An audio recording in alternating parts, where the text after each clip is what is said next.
ನಮಸ್ಕಾರ. ಈ ಅಕ್ರಮ ಸಂಬಂಧ, ಅನೈತಿಕ ಸಂಬಂಧಗಳು, ಈ ಪರಪುರುಷನ ಸವಾಸ, ಪರಸ್ತ್ರೀಯರ ಸವಾಸ ಈ ಯಾಕೆ ಮಾಡ್ತಾರೆ ಗೊತ್ತಾ? ಯಾವ ರಾಶಿ ನಕ್ಷತ್ರದವರು ಗೊತ್ತಾ? ವಿಡಿಯೋನ ಪೂರ್ತಿ ನೋಡಿ, ಹೇಳ್ತಾ ಹೋಗ್ತೀನಿ.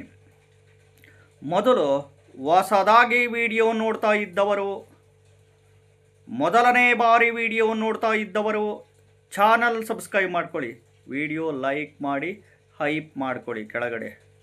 ಈಗ ಈ ಅಕ್ರಮ ಸಂಬಂಧ ಇರ್ಬೋದು, ಅನೈತಿಕ ಸಂಬಂಧ ಇರ್ಬೋದು, ಪರಸ್ತ್ರೀ ಸವಾಸ, ಪರಪುರುಷನ ಸವಾಸ, ಇವೆಲ್ಲ ಯಾಕೆ ಮಾಡ್ತಾರೆ ಅಂತಂದಾಗ ಸಾಕಷ್ಟು ಜನ ಹೇಳ್ತಾ ಇರ್ತಾರೆ, ಗುರುಗಳೇ ನನಗೆ ಡೈವರ್ಸ್ ಆಯಿತು, ನನ್ನ ಗಂಡನಿಗೆ ಅಕ್ರಮ ಸಂಬಂಧ ಇತ್ತು, ಅನೈತಿಕ ಸಂಬಂಧ ಇತ್ತು, ಅದಕ್ಕೋಸ್ಕರ ನಾನು ಡೈವರ್ಸ್ ಮಾಡಿಕೊಂಡೆ ಅಂತಾರೆ.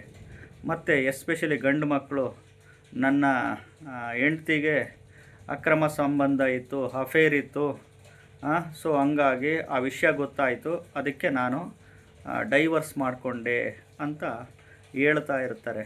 ಇವೆಲ್ಲ ಎದಕ್ಕೆ ಬರ್ತವೆ ಅಂತಂದರೆ, ಮನೆ ಒಳಗಡೆ ನೋಡಿ, ಯಾವಾಗ ಈ ಪ್ರೀತಿ ಕೊರತೆಗಳು ಉಂಟಾಗುತ್ತೋ, ಪ್ರೀತಿಯಲ್ಲಿ ಕೊರತೆಗಳು ಉಂಟಾದಾಗ, ಕೇರ್ ಮಾಡ್ದಲೇ ಇದ್ದಾಗ, ಪ್ರೀತಿ ಕೊಡದಲೇ ಇದ್ದಾಗ, ಭಾವಿಸ್ದಲೇ ಇದ್ದಾಗ, ಮತ್ತು ಹಣದ ಸಮಸ್ಯೆಗಳು ಮನೆಯಲ್ಲಿ ಉಲ್ಬಣ ಆದಾಗ, ದುಡ್ಡಿನ ಸಮಸ್ಯೆಗಳು ಉಲ್ಬಣ ಆದಾಗ, ದುಡಿದಲೇ ಇದ್ದಾಗ, ನಾವು ದುಡಿಯಂಥ ದುಡ್ಡು ಶಾರ್ಟೇಜ್ಗಳು ಬಂದಾಗ ಮನುಷ್ಯ ಯಾವ್ಯಾವುದೋ ರೂಟ್ ಹಿಡ್ಕೊಂಡು ಹೋಗ್ಬಿಡ್ತಾನೆ. ಸೊ ಹಿಂಗಾಗಿ ಯಾಕೆ ಈ ರೀತಿ ಎಲ್ಲ ಒಂದು ಸಮಸ್ಯೆಗಳು ಉಲ್ಬಣ ಆಗುತ್ತೆ, ಸಾಕಷ್ಟು ಜನ ಹೇಳ್ತಾ ಇರ್ತಾರೆ. ಅದಕ್ಕೋಸ್ಕರ ಈ ಒಂದು ವಿಡಿಯೋ ಎಪಿಸೋಡ್ಸು ಮಾಡ್ತಾ ಇದ್ದೀನಿ. ಇವೆಲ್ಲ ಎದಕ್ಕೆ ಬರುತ್ತೆ ಅಂದರೆ, ಅವರವರ ಒಂದು ಜಾತಕದಲ್ಲಿ ಗ್ರಹಸ್ಥಿತಿಗಳು ಒಂದು ಪ್ಲೇಸ್ಮೆಂಟುಗಳಲ್ಲಿ ಕುಂತಿರ್ತವೆ. ಈ ಪಂಚಮ ಸ್ಥಾನದಲ್ಲಿ, ಅಥವಾ ಸಪ್ತಮ ಸ್ಥಾನ, ಅಥವಾ ತೃತೀಯ ಭಾವ, ಅಥವಾ ಅಷ್ಟಮ, ಅಥವಾ ವ್ಯಯಭಾವ ಅಂತ ಹೇಳ್ತೀವಿ. ಈ ಒಂದು ಪ್ಲೇಸ್ಮೆಂಟುಗಳು ಅಲ್ಲಿ ಕುತ್ಕೊಂಡು ಅದರದ್ದು ದಶಾ ಭುಕ್ತಿ, ಅಂತರ್ಭುಕ್ತಿ, ಪ್ರತ್ಯಂತರ ಭುಕ್ತಿ, ಸೂಕ್ಷ್ಮ ಭುಕ್ತಿಗಳಲ್ಲಿ ಬಂದಾಗ, ಇವಾಗ ಚಂದ್ರ ದಶ ನಡೀತಿದ್ರೆ ಚಂದ್ರ ಬಂದು ಮನಸ್ಸಿನ ಕಾರಕ, ರಾಹು ದಶೆ ನಡೀತಿದ್ರೆ ರಾಹು ಆಸೆಕಾರಕ, ಟ್ರಿಗರ್ಗೆ ಕಾರಕ ಅಂತೀವಿ. ಬುಧ ದಶೆ ಬುದ್ಧಿಕಾರಕ, ಶುಕ್ರ ವೀರ್ಯಕಾರಕ, ಲೈಂಗಿಕ ಕಾರಕ ಅಂತೀವಿ. ಗುರು ರೆಟ್ರೋಗ್ರೇಡಲ್ಲಿದ್ದು, ನೀಚನಾಗಿದ್ದು, ಗುರು ವಕ್ರಿಯನಾಗಿದ್ದು, ಆ ಒಂದು ದಶಾ ನಡೆದಾಗ, ಈ ಶನಿ ದಶೆ ಕರ್ಮದ ಒಂದು ಶನಿ ದಶೆ ನಡೆಯೋ ಸಂದರ್ಭದಲ್ಲಿ ಈ ಚಂದ್ರ, ರಾಹು, ಬುಧ, ಶುಕ್ರ, ಗುರು, ಶನಿ ಗ್ರಹಗಳ ಒಂದು ದಶ, ಒಂದು ಭುಕ್ತಿ, ಒಂದು ಅಂತರ್ಭುಕ್ತಿ ಅಥವಾ ಪ್ರತ್ಯಂತರ ಭುಕ್ತಿ ಅಥವಾ ಸೂಕ್ಷ್ಮ ಭುಕ್ತಿಗಳಲ್ಲಿ ಬಂದಾಗ ಅಂತೀವಿ.